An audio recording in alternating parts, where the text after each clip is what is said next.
Good morning, students. This is Dr. Angela, and I am taking the paper on lifespan development. Right. So far, we have covered almost around 8 units, and the last unit, which was block 5, in the last unit was block 5, which is 7, 8, and 9. Right, and where we came to learn about the adolescents. Right, what are the characteristics of adolescence, like the puberty, what are the characteristics during puberty, what are the concerns, what are the physical and psychological changes and emotional changes that we see. And then we also moved on to what are the characteristics of physical and psychological development in adolescent, the moral development, the kind of family and relationships that influences them, and the hazards. Okay, so now we move to unit 9. Unit 9 is issues and challenges in adolescence. Right, if you want to know the page, I think it should be page number on my system 115, 115. Okay, so what is the objective of the of this unit 9?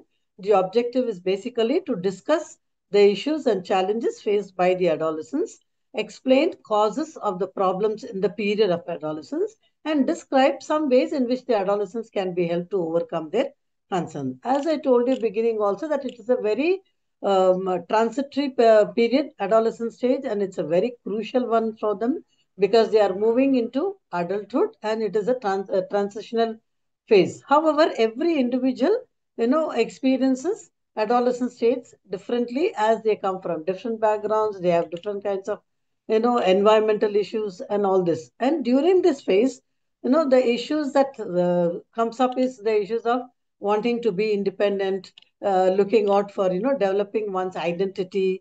They're trying to understand their sexuality, relationships that define them at different stages. And also along with this also, there are some challenges and hazards they can face, where they can develop anxiety, they can develop fears, they can develop thought disorders, mood disorders, and a lot of other issues. They can even get into suicide. Right, another common thing is also eating disorders such as anorexia nervosa and bulimia nervosa, most commonly developed during the adolescence and are more common among girls. Many unhealthy behaviors that start during adolescence, such as consuming a poor diet, smoking, substance abuse, resorting to violence, can lead to immediate health problems or long term disorders or poor health later on in life. Other major problems or concerns are alcohols and drugs. Now, spoke about the eating disorder. What is this anorexia nervosa? It is very common among especially young girls, young women, where they want to diet so much that they stop eating and they become very thin. And so, in that whole process, it can even kill them. That is what is, they become anorexic nervosa. Bulimia nervosa is that it is again a eating disorder where, the person will go on eating and then wanting to puke it. Right?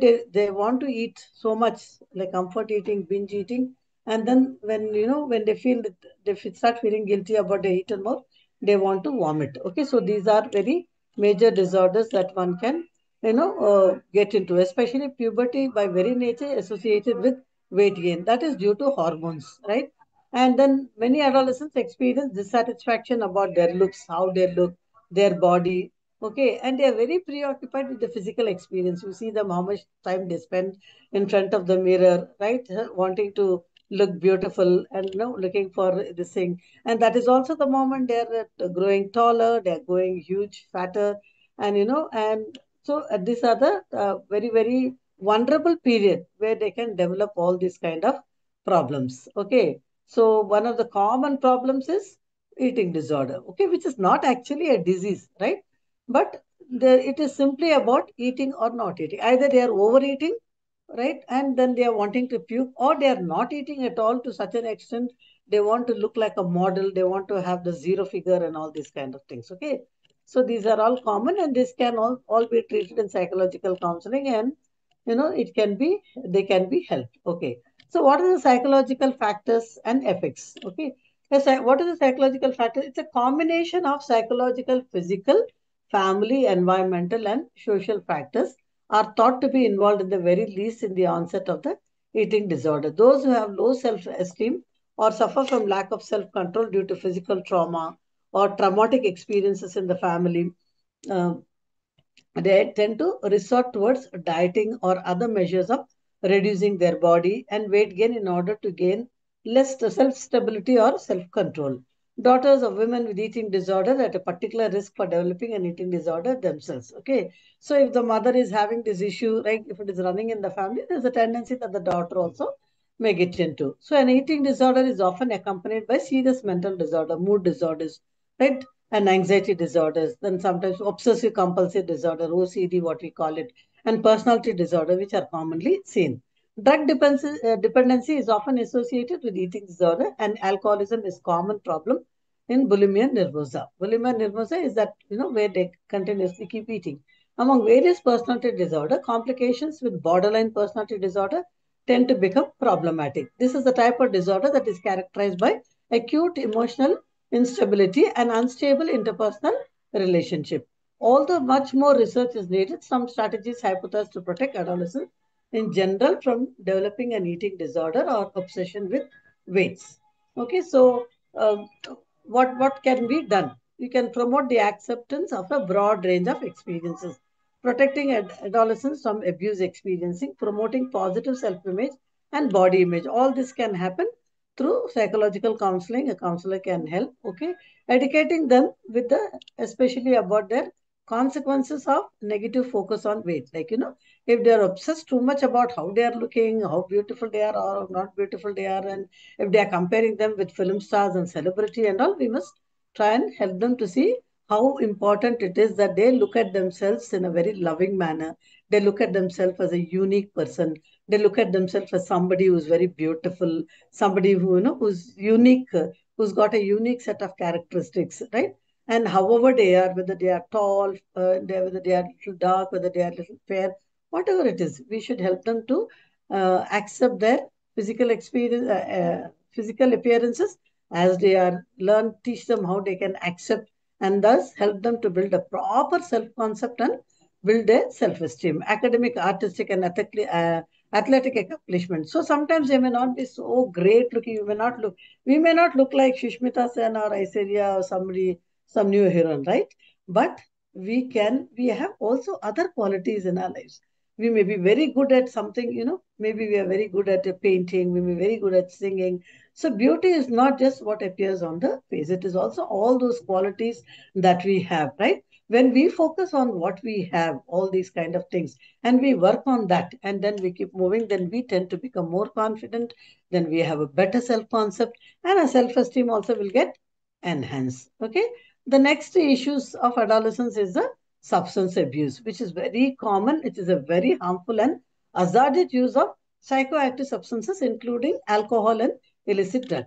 Psychoactive substances can lead to dependency syndrome, a cluster of behavior, cognitive, and physiological phenomena have developed with the repeated substance use and typically include strong desire to drug, difficulty in controlling its use, persisting in use despite harmful consequences.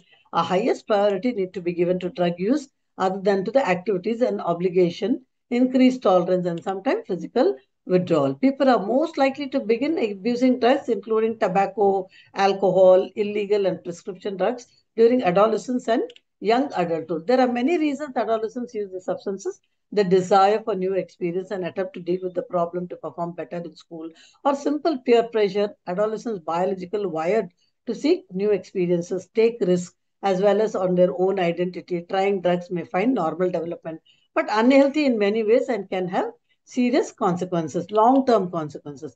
Many factors, whether the adolescent tries drugs or including the availability of drugs in the neighborhood, community, school, whether the adolescent's friends using them, the family environment is also very important. Okay. So as I told you before, this stage is a very vulnerable stage. Means they are very prone, they are susceptible to, getting into a lot of wanting to know new things, wanting to experiment new things, and they are also faced with the peer pressure. Okay, so many of the substance addiction happens, like alcohol addiction or tobacco addiction or drug addiction. It could be anything like meth, it could be anything like grass, it could be pot. There are so many names, for these drugs. So it could be anything. All these things, at this age, the youngsters are very vulnerable because they want to know what it is. They want to experiment and take and see how they feel. Okay, so peer pressure can be one of a very solid reasons because many of the peer groups, they want to try smoking. Or, chalo, let's try one smoke at least sometimes, right? We don't know how it feels. Okay, let us try one beer. Okay, maybe we'll try some rum. Like that, from the softer to the harder drugs, they want to experiment. First, they will start with something very less value, right, which is cost lesser. And then slowly they will keep increasing the cost because their satisfaction levels also will increase. Okay, because one is some people will want to go on the stage of experimentation. There can be other youngsters who think that they are watching movies and all. If they have a love failure or if there is some serious problem, they show in the movies when the hero is upset or when the heroine is upset, they resort to drinking. They'll go to the pub and they'll start boozing and they start, expressing themselves and they start, uh, feeling that they are flying in the sky for that some painful memory they are forgetting. So that can be used for a satisfaction. They can be used for joy. They can be used for celebrations. It can be used for breakups. It can now you see in Indian society any small thing that happens in the family there has to be mandu party, right? Without that it doesn't happen. So naturally youngsters also watching the elder people taking in the house, right? The fathers, their uncles, or some maybe their aunts, they're all, hey, nothing, beer only కదా కొంచెం తీసుకుంటే ఏమవుతుంది ఇప్పుడు new year party జరిగింది. How many of the youngsters would have been partying in the new year, right? And so many must have been caught in drunken driving. And I saw one video on Instagram where the a girl, no, where an Uber driver, she was fully drunk and the driver was so kind. He made sure that he tried to call her mother, and then he tried to reach home safe. So it is such a risk. So these are the real issues of adolescence, right? When you get drunk and then you take a cab or something in a drunken state, anything can happen. You can get raped, you can be murdered, you can be thrown out. Like all these possibilities are there because you are young, because their age is so vulnerable. Okay, so they think maybe it is very cool, to have drugs. It is very cool to this thing. So we must understand that this stage is a stage which is very critical window of vulnerability, especially substance use disorder, where they are very still, the brain is still in the developing process. The prefrontal cortex is responsible for assessing situation, right, making sound decisions and controlling our emotions and impulses. Typically, the circuitry is not mature until the person is in his or her mid 20s. The adolescent brain is often likened to a car with a fully functioning gas pedal, that is the reward system, but with weak brakes, the prefrontal cortex. Adolescents are highly motivated to pursue pleasurable rewards and avoid pain, but their judgment and decision making skills are still limited. This affects their ability to weigh risk accurately, make sound decisions, including decisions using drugs. For these reasons, adolescents are major targets for prevention messages, right? Promoting healthy, drug-free messages, behavior among and encouragement and skills to avoid temptation of experimenting with the drugs. So, what is the risk involved in the substance use? Not all adolescents are equally at risk in developing addiction. Various factors, including inherited genetic predisposition, adverse experiences early life, make their drugs and developing a substance disorder more likely. Exposure to stress, right? It's a physical or maybe emotional stress or childhood traumas. All these kind of things also can, in certain traits, that puts a person at risk for drug use, such as being impulsive or aggressive, manifest well before the first episode of drug use and may be addressed as prevention intervention during childhood. By the same token, a range of factors such as parenting, that is nurturing, or a healthy school environment may encourage healthy development and thereby lessen the risk of later in drug use. Drug use at an early age is an important predictor of development of a substance use disorder later on, right? The majority of those people who have substance disorder start using before 18 and they develop the disorder by the time they are 20. The likelihood of developing substance use is great to those who began in their early teens. Tobacco, alcohol, marijuana are all the first addictive substances most people try. Most adolescents do not escalate from trying drugs to developing an addiction or other substance use disorder. However, even experimenting with drugs is a problem because it's a pattern of risky behavior, including unsafe sex, driving while intoxicated, or hazardous unsupervised activities. And in cases when teens develop a pattern of repeated use, it can pose serious social and health risk, including school failure. Like you can see their academics, how it gets affected, problems with family and other relationship, loss of interest in normal healthy activities, impaired memory, right? They have backlogs. Many adolescents come up with backlogs, increased risk of contracting an infectious disease like HIV or hepatitis B, C, or risky sexual behavior, or sharing contaminated injection equipment, right? Mental health problems, including substance use disorders of varying severity, the very risk of overdoses. Okay, suppose they are so addicted and they are not able to, control themselves, and they are not able to, stop from taking, continuous drugs or continuous alcohol, they can even kill themselves to overdosage of alcohol and overdosage of drugs. Okay, so you can see that there are serious implications and all these kind of things. So when substance abuse disorders are identified and treated in adolescents, especially if they are mild or moderate, they frequently give way to abstinence from drugs with no further problem. Relapse is a possibility. So one of the common issues that adolescents face, especially in terms of alcohol, addiction, is the withdrawal symptoms. Right? If they suddenly stop taking because they have been habituated to taking alcohol for last 2 3 years, and then suddenly if they're wanting to stop, one of the major issues they struggle with is withdrawal symptoms.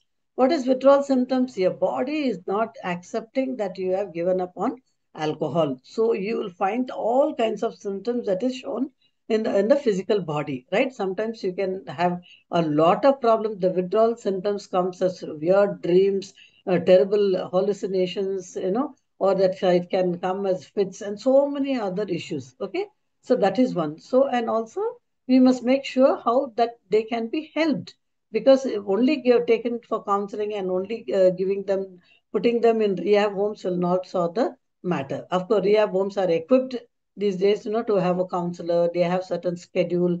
They have certain, there is a group for them called Alcoholic Anonymous, now which helps them to uh, they stay away from these drugs and alcohol, and that's how they are treated. Okay, when they form that group is a support system for them, because all those people who want to stay away from alcohol, who have been addicted earlier, they form this group, and only these group members meet regularly and they support each other, they uplift each other, their stories of how they are not able to handle their problems and what did they do, and so they learn from one another. So all these kind of things.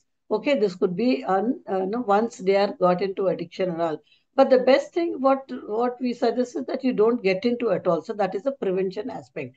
So if the youngsters are aware of the consequences of using alcohol and drugs and the possibilities of getting addicted, it is always said that prevention is better than cure. So you prevent yourself from getting into this. So that way you can save yourself. Okay, so with this, we complete the issues and challenges of adolescence, which is unit number 10. Okay, so now you see the check your progress, compare your answers with the one given at the end of the unit. What are some of the mental disorders associated with eating disorders? So you can talk about anorexia nervosa, you can talk about bulimia and all that kind of things. What are some reasons adolescents abuse substances? The reasons could be peer pressure, then it could be also sometimes wanting to experiment, to explore, and it can also be, a breakup, or it can also be to be not able to cope with so many things. Okay, so with that we close. Then we move on to sexually transmitted disease. Okay, sexual health is more than the absence of disease. It is the presence of self-knowledge and body acceptance, motivation to stay healthy, the ability to communicate what we do and do not, and much more. Because sexuality is a complex dimension of development in communities, schools, and families, all have a role to play in supporting young people's well-being. However, many adolescents grow in environments that do not adequately prioritize their health. So, leaving young people to bear the burden of high rates of sexually transmitted diseases, which is called the STDs. Approximately 1 in 5 sexually active individuals contract sexually transmitted diseases such as syphilis, gonorrhea, chlamydia, genital herpes, or HIV and AIDS, which left untreated can cause up problems ranging from sterility to death in the infected individual, and can lead to even to birth defects and other complications for the person's children. Clearly, risk of STD is the highest for adolescents who fail to use condoms regularly and for those who have sex with multiple partners, which is a biggest risk. Okay.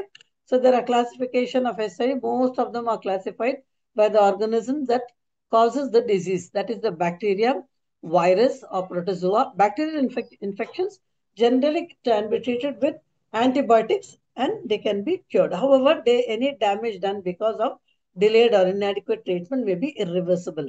Or infection is common when there has been adequate treatment or partner treatments are not treated. The infection is passed back and forth. Viral infection can be managed and minimized with antiviral medication but cannot be cured. They stay in the body for life.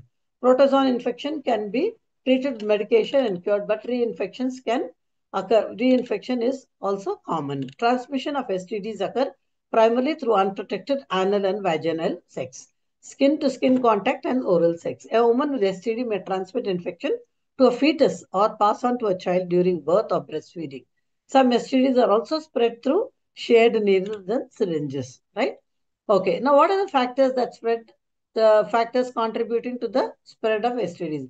Biological factors. Okay, what are biological factors that spread the complication of STDs? The asymptomatic in nature of it. The majority of STDs, that is sexually transmitted disease, either do not produce any symptom or signs, or they produce symptoms so mild that they go unnoticed.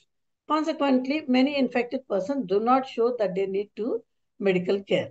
Gender disparities. Women suffer more frequent and more serious STD complications than men do. Among the most STD complications are the pelvic inflammatory disease, ectopic pregnancy, pregnancy outside the uterus, infertility, and chronic pelvis pain. Age disparities. Young people in the age group of 15 to 24 account for half of all the new STDs, although they represent just 25% of the sexually experienced population. Adolescent females may increase susceptibility to infection because of increased cervical ectopy. Social and economic and behavioral factors. The spread of STDs is directly affected and social, economic, and behavioral factors. Such factors may cause serious obstacles to STD prevention due to their influence on social and sexual networks, access to the provisions of care, willingness to seek care, and social norms regarding sex and sexuality. Among certain vulnerable populations, historical experiences with segregation and discrimination exacerbate the influence of these factors. Social, economic, and behavioral factors that affect the spread of STD include our racial and ethnic disparities. What are they? Poverty and marginalization. STDs disproportionately affect disadvantaged people and people in social networks where high risk sexual behavior is common. Either access to care or to health seeking behavior is compromised. Access to healthcare. Access to high quality of healthcare is essential for early detection, treatment, and behavior change counseling for STD. Substance abuse. Many studies document the association of substance abuse with STDs. The introduction of new illicit substances into communities often can alter sexual behavior drastically in high risk sexual networks, leading to epidemic spread of STDs. Sexuality and secrecy. Perhaps the most important social factor contributing to the spread of STDs are the stigma associated with STD and the general discomfort of discussing intimate aspects of life, especially those related to sex. The screening and treatment. When caught in the early stages, right, when you are early identified, most STDs are easily treated and that cannot be treated can be managed. Screening is most important for sexuality, for sexually active people, including adolescents. Often no visible signs and symptoms should be present. And infections can be discovered only through screening. Tests are usually performed through simple urine or blood tests or visual inspection in lesions of warts that are present. Treatment in early stages typically involves antibiotics, right, which is oral and injection, antiviral medication, or topical medication. As a number of cases of AIDS have grown, and so many efforts to educate children and adolescents about how to prevent the deadly disease. But unfortunately, knowledge of STDs and AIDS transmission and intervention increased knowledge have the little effect in modifying risky behaviors, risky sexual behavior. Sexual prevention extend beyond a narrow focus on the individual responsibility. It addresses community and family risk and protective factors to create an environment that promotes the adolescent health. Then we come to depression and suicide, right, which is a combination including change in the mood, physical symptoms, right, like changes in sleep, energy, and appetite, a person's degree of confidence. At least 5% of adolescents, roughly 1 in 20 adolescents, will experience an episode of major depression, making it most common. Medical illnesses, young people prior to puberty, unlike and may female report similar rates of depression. During and after adolescence, females begin to show higher rates of illnesses, nearly 2 to 1. Depression is associated with the increased risk of substance abuse, unemployment, early pregnancy, educational underachievement, suicide, and the most risk of all illness is the third leading cause of death in the age group of 15 to 24 olds, and the second leading cause of death among the college students. There's a clear link between the depression and suicide. Thankfully, suicide is a relatively rare consequence of depression. Consequently, it is character that anyone suffering from depression may be recognized and treated. Despite being one of the most common medical illnesses, adolescent phase depression is often misunderstood. Although treatable, it remains largely underreported by teens, with studies finding that often takes several years before adolescents and children receive appropriate treatment. The treatment gap is in part of due to stigma. Unlike other chronic medical conditions such as allergies, asthma, or diabetes, depression is often viewed as a lack of willpower or rather than the medical illness. Adolescents suffering from depression may hesitate to share the information about their illness or treatment for fear of being judged, because there is so much of discrimination, there is so much of stigma, attached to this. Education is the key for demystifying the illness of depression and helping someone get the appropriate treatment. Let's look at some of the symptoms. What are the symptoms of depression? They affect the mood, they affect physical symptoms, those are affect self-attitude. It is important to remember that the symptoms represent a change in one's usual feeling and behavior. If someone is typically introverted and not engaged in many activities, this is not necessarily a sign of depression. On the other hand, it might be a concern when someone is usually very involved and social begins withdrawing from the people and activities. Changes in mood, very important. If you find somebody, especially people with depression, their moods are, irritability, they become cranky, and sometimes high mood, sometimes low mood, sometimes high in the sky. Then physical symptoms are more than usual. Okay, they do not have good sleep, so you can see they're having the dark circles around their eyes, right? And they can also see that they are overeating and they are undereating, all this kind of, things. Lot of, you know, um, symptoms they are displaying: roaming alone, cutting away from friendships, right? Academic progress is going down, right? They have become withdrawn, silent. All this will come in the symptoms of depression. What is the changes in self attitude? A change in the attitude, no, they lose the confidence. Earlier they used to be very confident, they used to be very positive. Now, because they're depressed, they are not able to do anything. So suicide is the most tragic result. So they can develop suicidal ideations because they're feeling very low and they're not able to deal with their academic pressure, or they're not able to deal with their career, all these kind of things. Okay. And they can also be subject to vulnerable for suicide. The next is the suicide, which is a death from injury, poisoning, or suffocation, where evidences are there, where the person is trying to kill himself or herself. This is also again a leading cause of death worldwide among the adolescents in the age group of 15 to 24. Girls are much more likely to attempt than boys. The boys are more likely to succeed. Suicidal and non-suicidal self-injurious behavior among adolescents are multifaceted events emerging from biological, cultural, sociological, psychological, and interpersonal factors. An understanding of how these factors, including depression, contribute to self-injurious behavior to critically needed given the magnitude of this behavior. The college years are full of academic pressures and challenges, and many students thinking of suicide in those 3 years, and few do attempt also. This is more common among adolescents because they are not able to bear the issues, they are not able to deal with their own issues, and at this point they are also vulnerable, and they simply have to ready to access the means to commit suicide. They have easy access, And so family history, twin and adoption studies also suggest genetic vulnerability to suicide. Many studies found a link between low serotonin levels and suicide. Several mental health disorders, including depression, bipolar, substance abuse, schizophrenia, anxiety disorder, increase the risk of suicide. Several negative life events or circumstances, including if the underlying psychiatric condition is critically for suicide prevention. Drug treatment involve people who are recurrently suicidal. Suicidal hotlines and crisis intervention provide their help. Okay, so with this we complete the depression symptoms and depression symptoms and suicide. Then we have juvenile delinquency. What is juvenile delinquency? Youngsters who are getting into all kinds of problem, right? They are very small, but they are breaking laws, they are breaking rules, right? And they are having a lot of problems, right?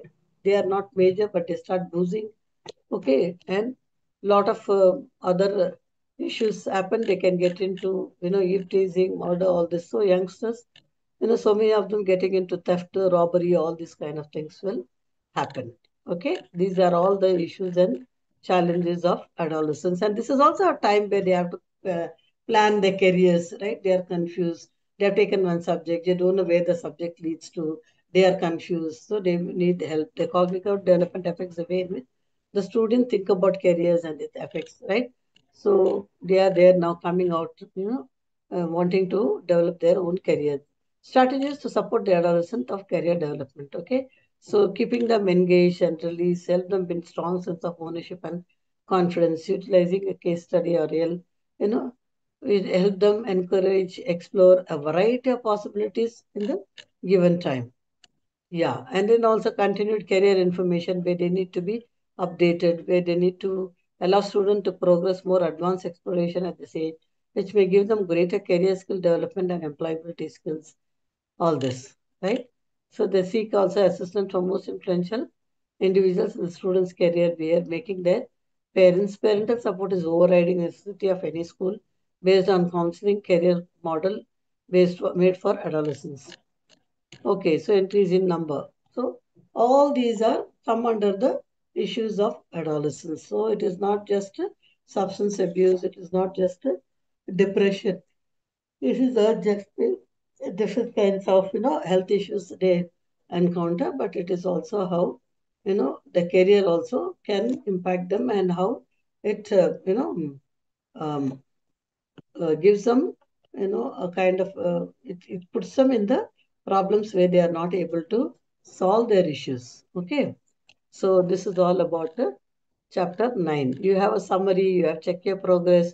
Please go through the summary, check your progress of the model answers, right? You'll find all the model papers also here. So see all this and make sure that you remember. There's also match the following, right? There's also glossary so that if you don't attend anything, that you'll be able to, if you don't understand anything, you'll be able to understand. Okay. So all this you are having with the further readings, all this. Okay. So with this, we close the unit number 9. Now we move on to unit number 10. What is unit number 10? Unit number 10 deals with early adulthood. Okay. So it deals with adulthood and old age, right? So what is this adulthood? It's a period of human span, right, which begins in adolescence and continues to death. Early adulthood begins around 20 and lasts up to the age of 40 and to 45, where middle adulthood begins. Middle adulthood continues around the age of up to 65 when the late adulthood begins. Unlike childhood and adolescent period, physical changes that occur during adulthood are less apparent and more gradual. Adulthood is a period where physical development reaches its peak and is also a period of decline. Okay. So it's also a period where everything is getting stabilized. Okay. So what is the objective for us for this early adulthood for today's session? We have characteristics of early adulthood, developmental tasks, physical and social changes, sex role adjustment, marital adjustment, adjustment to parenthood, work and career life balance, vocational adjustment, personal and social hazards. The main objective of this unit is to explain the characteristics of early adulthood. summarize the development task of early adulthood, describe the physical, social development of early adulthood, explain the sex role adjustment of men and women during early adulthood, discuss successful adjustment of marriage and parenthood, list out hazards involved in occasion, which is personal and social. Okay, so we begin here. Early adulthood, as we said earlier, begins from 20, it goes on to 40, 45. Okay, let's look at what are the characteristics. It is a, as we told before, settling down age. Okay, many young men, women, they are looking out for career, they're looking out to getting into marriage. It's because it's a important stage where they want to settle down. It's also a period, no, where it's a reproductive age, right, where they're sexually active, and that is the time they would want to get into marriage, or they prefer, they make choices whether to get married or not, whether to have children, all this kind of thing. It is also a reproductive age, right? It's also a problem age because new problems encounter as you keep aging. Okay, it's also a period of emotional tension. When people are exposed and introduced to new situation, especially young adults, they're likely to get upset. In their early mid 30s, most young adults become emotionally stable should early years of emotional instability persist. It suggests that adjustment is not satisfactory male. The emotional tension experienced in the 30s are expressed in worries. And what they worry about depends on the adjustment problem they are facing at that time.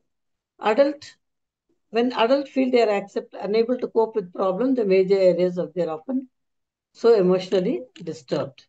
Okay, so it is also a period of social isolation, right, where you have enough social connection, right?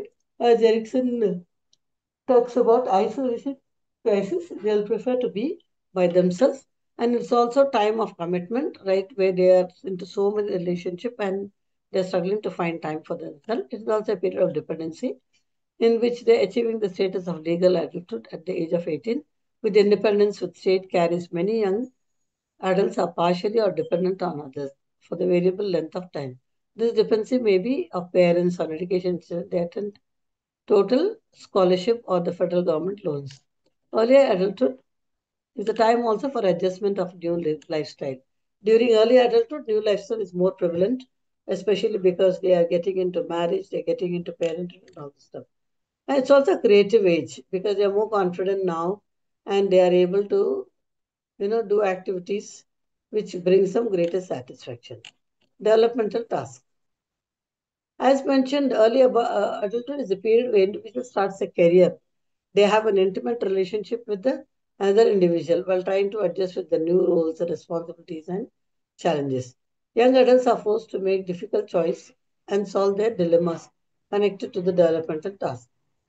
The developmental task is the task which arises at or at a certain period, the individual unsuccessful achievement of which leads to his happiness and success with the later task, while failure leads to unhappiness of the individual. According to Havegas, the following are some of the developmental tasks of these young adults. Okay, so it is on page number, look at this page 137, and you see 8 points are given by Agabus, like achieving autonomy, right? That is wanting to be independent, establishing identity, like they're wanting to preferring what they like, what they don't like, and they're getting into understanding themselves, right? And then they also develop emotional stability. They're becoming more stable emotionally, which is a sign of maturity. And this is also a time of establishing their career because they are deciding and pursuing what they like and what they want to do and what they wish to take up for lifelong. And they also find intimacy because forming intimate relationship, especially interpersonal relationship,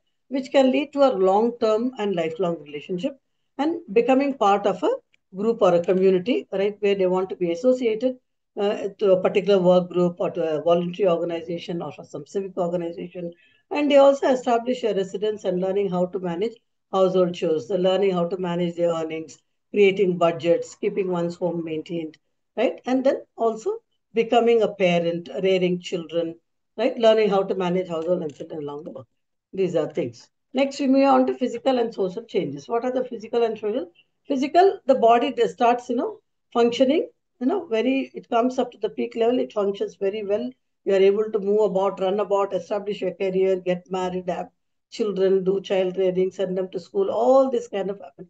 But as they keep moving on, slowly what is happening there, the changes happen because slowly they start, reducing their speed, right? The By early adulthood, most brain functions have become localized in specific areas, right? Neuropsychologists believe that this pattern of neural development, cognitive skills emerges in early adulthood, right? They imagine you into a classic cricket ball into a street and suddenly you hear honking of a horn. Like, they are learning because they are more or less very, very organized. And by the time it's 30, slowly the muscle starts to decline. The strength may begin to show its sign. So biological aging begins in the early adulthood, okay, which is combined result of many causes, some operating at a DNA level. Wear and tear theory, right? Vigorous exercise predict a healthier and longer life. Aging levels at DNA and body cells, right? So slowly everything starts coming down now at random levels. Okay, the release of free radicals naturally occurring highly reactive chemicals that form the presence of oxygen may cause age-related DNA and cellular abnormalities. When oxygen molecules break down within the cell, the reaction strips away to electron, creating a free radical. Motor performance decline in heart and lung functioning under conditions of exhaustion combined with gradual muscle loss leads to changes in motor performance. In ordinary people, the impact of biological aging on motor skill is difficult to separate from the decrease in motivation. Immunity also gets affected. The immune system is combined work of specialized cells and neutralize or destroys antigens. Two types of white blood cells play a vital role. T cells, which originates in the bone marrow and mature in thymus. Okay, attacks the antigens directly. B cells manufactured in the bone marrow secrete antibodies into the bloodstream that multiply, capture antigen, and permit the bloodstream to destroy them. Health and fitness, economically advantaged and well-educated individuals, they tend to sustain good health overall most of their adult lives. Whereas the health of the lower economic individuals with limited education declines. The social economical differences in the health-related living conditions habits are largely responsible. Many people in industrialization nation eat the wrong kinds of amount of food. Obesity and increase dramatically in Western nations. Yet all these things happen. Some weight gain, between 25 and 80 results. Okay, decrease in the basal metabolic rate, that is a BMR. Many young adults show increases. Successful treatment for obesity typically involves low-fat diet plus exercise, accurate recording of food consumption, social support, teaching problem-solving skill, and excellent intervention. Regular exercise reduces body fat, build fat muscles, prevent illnesses, and enhance psychological well-being. Physical activity is associated with substantially lower death rates from all causes. Moderately intense exercise on most days lead to health benefits, which increases with greater intensity of exercises. Then there are also social changes. Early adulthood is a period where there is a change in the interest, such as a personal recreation and social interest. According to Erickson, early adulthood is where psychological conflicts such as intimacy versus isolation is reflected in the thoughts and feelings of early adults. Young married and unmarried adults experience loneliness and miss the companionship they enjoyed during the adolescent years. I will best explain the loneliness during the early adult days occurs because this is a relatively unorganized period in life, which marks the transition from the age graded to a social graded society. Some of the most common difficult social changes during the early adulthood are change in the social participation. Unlike during adolescence, the social life of young adult is most part centered in the home and the members of the family, which becomes a deep companions, thus replacing the friends. Amount and the form of social participation greatly, will among adults of life patterns are not the same for all. As they approach the middle age, some social participation outside home occur. For young married adults, participation in social activities depends on the possibility to turn over to children or to someone else. Then there are also changes in friendships. Craving for a larger group of friends, popularity wanes off. During later adolescence, early adulthood, especially for married men and women, they have their spouse to give their companionship. These married men and women have also center around home and family responsibilities. And young adults also can become selective in their choice of friends, thus result in a fewer but more intimate friendship than when they are younger. Change in social grouping, most young adults continue to remain friends with their old friends. How many intimate friends young adults have depends on how much they are willing to disclose about their interests, problems, and aspiration. Young adults usually have less intimate friends who they say frequently, but they have many acquaintances and they know slightly with whom they come in contact with. Okay, so this is the result of a tight knit social group like those in adolescence, which is difficult to penetrate the outsiders. Many young adults have membership in some voluntary organization. Change in valued place and popularity. Popularity becomes increasingly less important at this age, especially for adults in the middle age. A few congenial friends means more than a large group with whom they are less congenial and have less in common. Social acceptance and lack of acceptance affects adults as much as it affects the adolescents, but to a lesser extent. The more they are accepted by the group, they identify themselves, the more they conform to group pressure. However, the adults, if acceptance is low by the group, they have a little motivation to conform to the group standard. They conform only in public and to forestall the complex rejection. Then there is changes in leadership status. Adults achieve leadership in different ways. Some are appointed while some are elected. The leadership status during the school year is associated with the leadership status in the adult and self-confidence, which is further contribute to success in adult life. By the time they reach adulthood, most leaders have learned to adapt. Right? So adaptability becomes a big requirement to be a good leader. And leaders in one of the areas may find themselves as the leaders even in areas where their abilities and trainings are limited because of the prestige that accompanies leadership. The more leadership roles individuals play, the more confident they become as leaders and more leadership skills they acquire. Okay. So with this, we complete the unit number 10. It was a small unit, right? No, we don't complete. I'm sorry. We complete this early adulthood. Okay. So now we move on to the next. That is the, yeah, we finished all this. Yes. Yeah.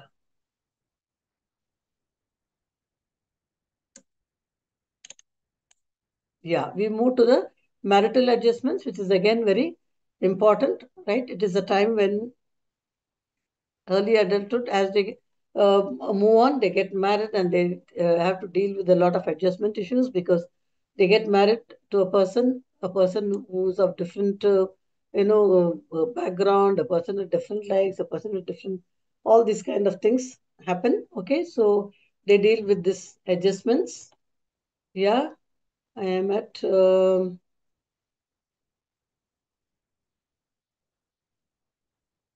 marital adjustment, which is on page number 141. Yeah.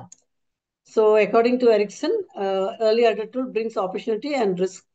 The psychological conflict of early adulthood in intimacy versus isolation. The conflict sense forming a intimate, loving relationship with others with the successful completion results in happy relationship, sense of commitment, safety, and care within the relationship. Okay. So there's also alteration in the context of marriage, which includes areas in the age which they enter marriage, changing gender roles and living farther away from family members requires contemporary couples to work harder to define the relationship. When it comes to marital role, a traditional marriage still exists despite progress in women's rights. Involves clear division of husband and wife's role.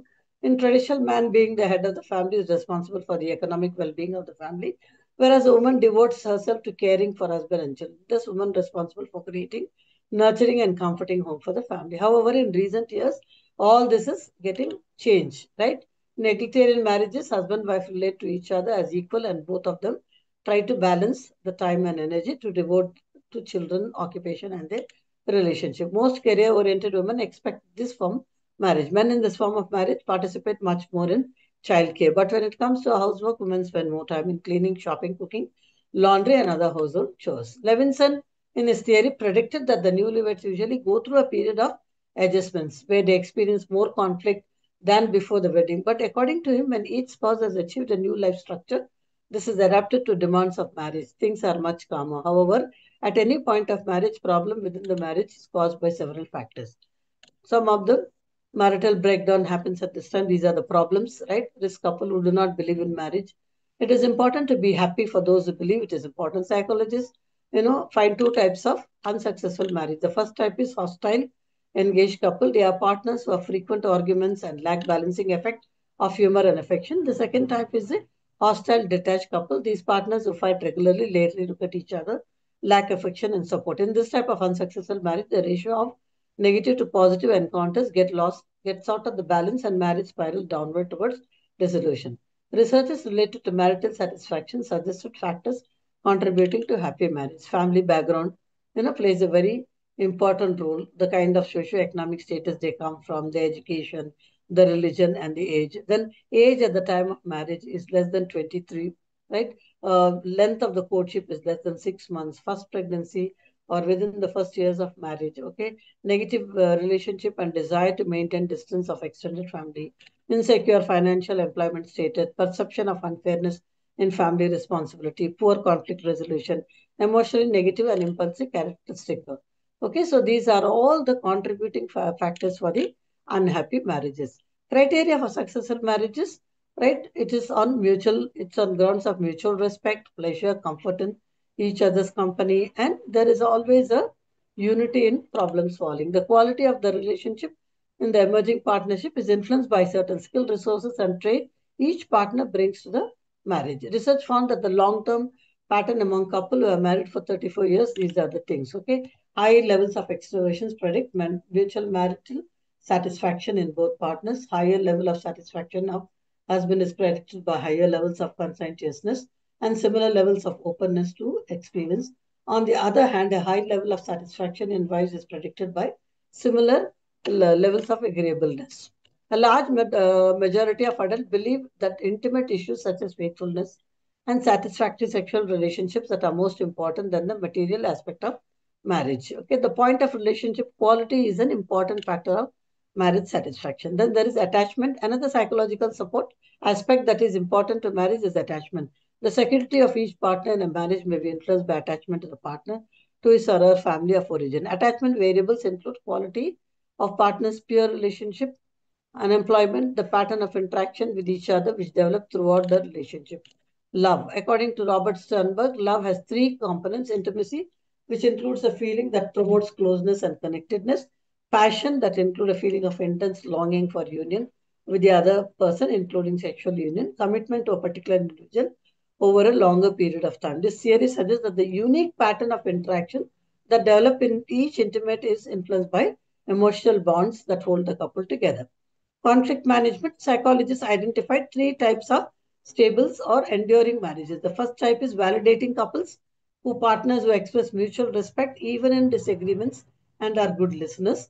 The second type is the volatile couples, who are partners who argue a lot and they don't listen well to each other.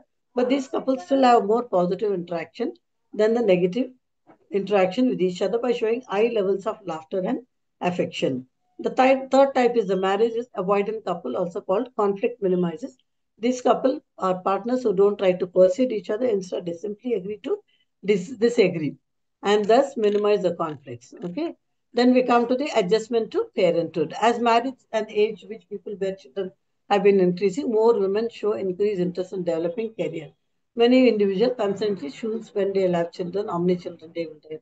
Parenthood thus becomes an individual choice. The choice of parenthood is affected by number of factors such as financial circumstances, personal and religious belief, and health condition. When a baby arrives, there are profound changes in the family in terms of responsibility, sleep disruption, less time for the couple, and added financial responsibility. The role of the couple becomes more traditional even for couple who are in a regular. First, at birth, right, the birth of a baby does not become marital strain, happiness of gratifying and supportive tends to remain same. Whereas troubled marriages becomes more distant, husband's affection, expression of neediness, awareness of a wife, daily predicted marital dissatisfaction after childbirth, division of labor between the parents also affects the well-being.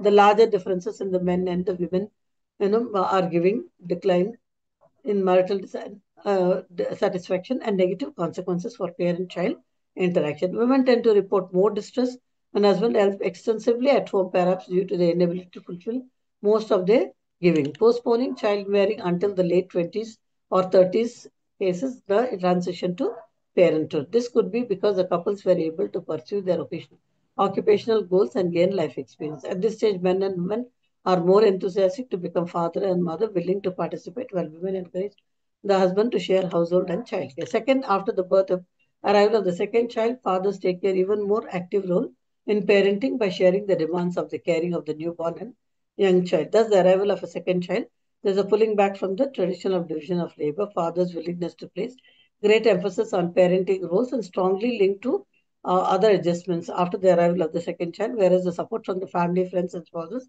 important for father's well-being. What are the factors influencing adjustment to parenthood?